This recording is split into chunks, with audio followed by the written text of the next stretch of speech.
Reality of return on various assets class in last 15 years part 4కు స్వాగతం. చివరగా అభిషేక్ తాను పొందిన అమౌంట్ తనకున్న అవగాహన అనుసారం మనీ మొత్తాన్ని కొంత రిస్క్ తీసుకునేందుకు ప్రిపేర్ అయ్యి తాను ఇన్వెస్ట్ చేసిన 50 లక్షలు ఏకంగా 9,12,00,000గా మారిన తీరు వివరించాడు. అందరూ ఒక్కసారిగా షాక్ అయ్యారు. తాను ఫ్రెండ్స్ అందరికీ రిటైర్మెంట్ అయినప్పుడు అవగాహన సదస్సు ఏర్పాటు చేసి క్యాపిటల్ మార్కెట్లో ఇన్వెస్ట్ చేయవలసిన అవసరాన్ని గురించి వివరించిన విషయం గుర్తు చేశాడు.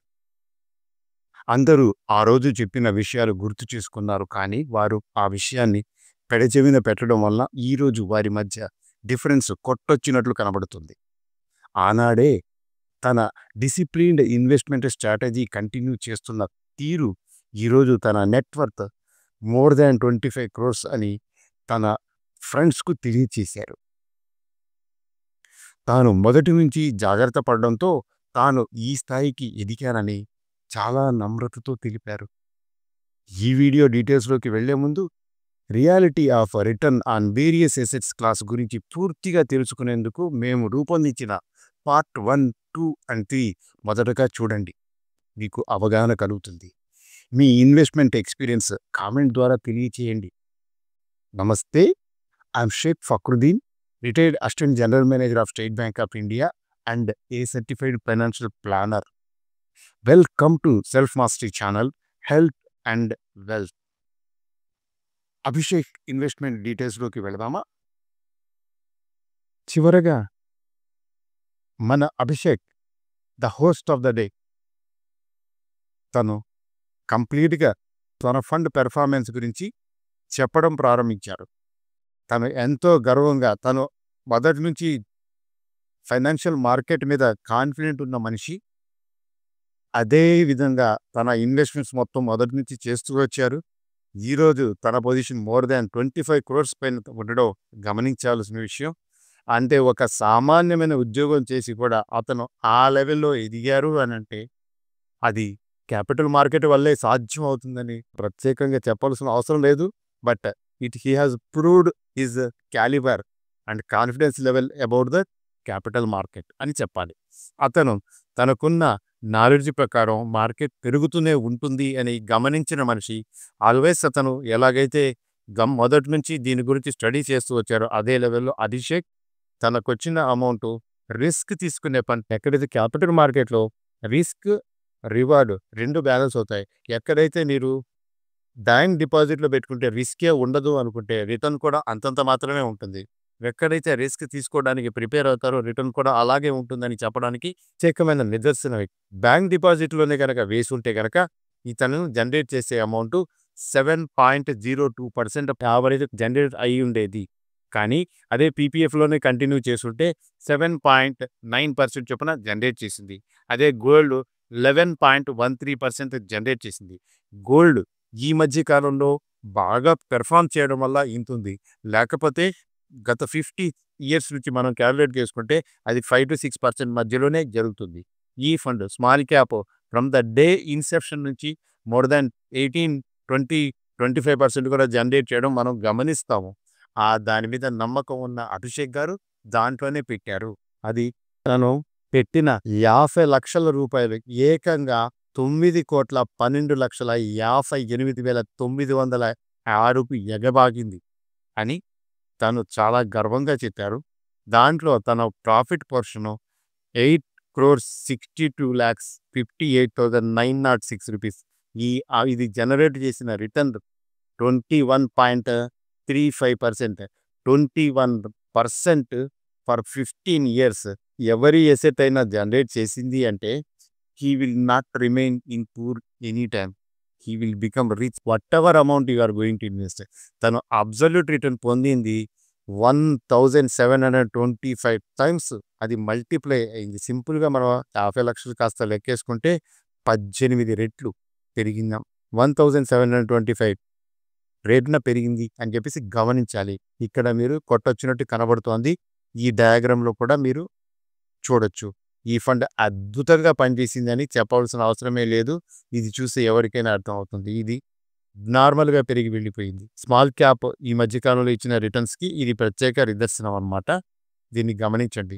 అభిషేక్ గారు ప్రతి నెల డ్రా చేస్తే తను ఎలా ఉండేది అనేది చెప్పడం స్టార్ట్ చేశారు. దాంట్లో ప్రతి నెల 30,000 రూపీస్ చొప్పున డ్రా చేస్తే 180 నెలల్లో తను డ్రా చేసింది 54 లాక్ రూపీస్. డ్రా చేసిన తర్వాత కూడా 5,05,98,744 రూపీస్‌గా పెరిగింది అనేది గమనించండి. 50 లాక్ రూపీస్ ఇన్వెస్ట్ చేసిన తర్వాత 30,000 ఎవ్రీ మంత్ డ్రా చేయడం జరిగింది.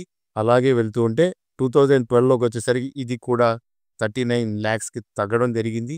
బట్ అలాగే కంటిన్యూ చేయడం వల్ల ఈరోజు తను ఎంతలో ఉన్నారు 5 లాక్స్‌కి పెరగడం జరిగింది అని గమనించాలి. ఇన్ని నెలల పాటు మనం కంటిన్యూస్‌గా ఒక రెగ్యులర్ ఫ్లో జనరేట్ చేసిన ఫండ్ మనకు మన పెట్టిన ఫండ్‌కి 10 టైమ్స్ గ్రో అయింది అని గమనించాలి. ఇదే కనుక మనం ఇన్ఫ్లేషన్ ఇంపాక్ట్‌తో అడ్జస్ట్ అయ్యే రిటర్న్ తీసుకొని ఒక 5% ఇన్ఫ్లేషన్‌తో గ్రో అయ్యేటి మనం రిటర్న్ తీసుకుంటే ఈ ఫండ్ 30 కాన్స్టెంట్‌గా తీయడం వల్ల జనరేట్ అయిన రేటు 20.23% చొప్పున జనరేట్ చేసింది ఫర్ 15 ఇయర్స్ పాటు. We are moving to return chart where we have taken 5% inflation impact. ఇక్కడ కూడా ఇది 19.9% చొప్పున జనరేట్ చేసింది. దీంట్లో మనం డ్రా చేసిన అమౌంట్ 77,68,282 రూపీస్ డ్రా చేసాము. అయిన తర్వాత కూడా మన అమౌంట్ 4,16,73,311 రూపీస్గా పెరిగింది. ఇది 31 ఫస్ట్ ఇయర్ 30, నెక్స్ట్ 31,500, తర్వాత 33,075, తర్వాత 34,720 ఇయర్ ఆన్ ఇయర్ పెంచుకుంటూ వెళ్తూ ఉంటే మనకు ఒక 10 ఇయర్స్ తర్వాత 44,000 ప్లస్ డ్రా చేసాము. తర్వాత 46 అలా పెంచుకుంటూ ఎవ్రీ మంత్ మన రిక్వైర్మెంట్‌కి అనుకూలంగా డ్రా చేసుకుంటూ వెళ్ళిన తర్వాత లాస్ట్ 15th ఇయర్ అంటే రీసెంట్‌గా మనం డ్రా చేస్తున్న అమౌంట్ 59,397 రూపీస్ చొప్పున డ్రా చేయడం జరిగింది. చేసిన తర్వాత కూడా ఈ ఫండ్ వాల్యూ 4,16 లాక్స్‌గా ఉందని గమనించాలి. అంతే యాక్చువల్‌గా ఏ అసెట్ క్లాస్ ఎలా పనిచేస్తుంది అని మనకు తెలీదు. బట్ దాని గురించి అవగాహన ఉన్న వారు చేసుకునే డిసిషన్స్ వల్ల వాళ్ళు ఏ రకంగా ఫండ్స్ అక్యుములేట్ చేస్తారనేది ఈ చార్ట్ ద్వారా తెలుసుకోవచ్చు. చూసారుగా అభిషేక్ గ్రోత్ అక్షర సత్యం. తాను ఇన్వెస్ట్మెంట్ ప్రారంభించినప్పుడే తనకు ఇప్పటి పరిస్థితి ఊహించానని, అనుకున్నట్లే పావులన్నీ తనకు అనుకూలంగా కదిలాయని, ఈరోజు తాను సొసైటీలో ఒక రిచ్ పర్సన్గా అందరూ కన్సిడర్ చేస్తారని, తాను చేసింది ఏమీ లేదని, ఎక్సెప్ట్ తన ప్రాపర్ ఇన్వెస్ట్మెంట్ ప్యాటర్న్ తప్ప ఉద్యోగం చేస్తున్న కాలమంతా తాను పోస్ట్పోన్ చేస్తూ వచ్చిన ప్రతి కోరిక నెరవేర్చుకున్నానని అగర్వంగా ప్రకటించారు. తాను అనేక సోషల్ యాక్టివిటీస్లో యాక్టివ్ రోల్ ప్లే చేస్తున్నానని చెప్పుకొచ్చారు. తాను సంవత్సరానికి 3 కోట్లు తన ఇన్వెస్ట్మెంట్ నుంచి తీసుకుంటున్నానని, అయినా తన నెట్వర్త్ ఏ ఒక్క సంవత్సరం తగ్గలేదని తెలిపారు. ఎలానంటే తాను అసెట్ సెలక్షన్ అలాంటిది అన్నారు. అనేక స్వచ్ఛంద సేవా సంస్థల ద్వారా అనాథలకు, పేదలకు అవసరమైన చదువుకు సంబంధించిన కార్యక్రమాలు చేస్తున్నామని చెప్పారు. మేము అనేక మంది దగ్గర నుండి స్వచ్ఛందంగా సహాయం చేయాలనుకునే వారి నుండి చందాలు కూడా తీసుకుంటామని చెప్పారు.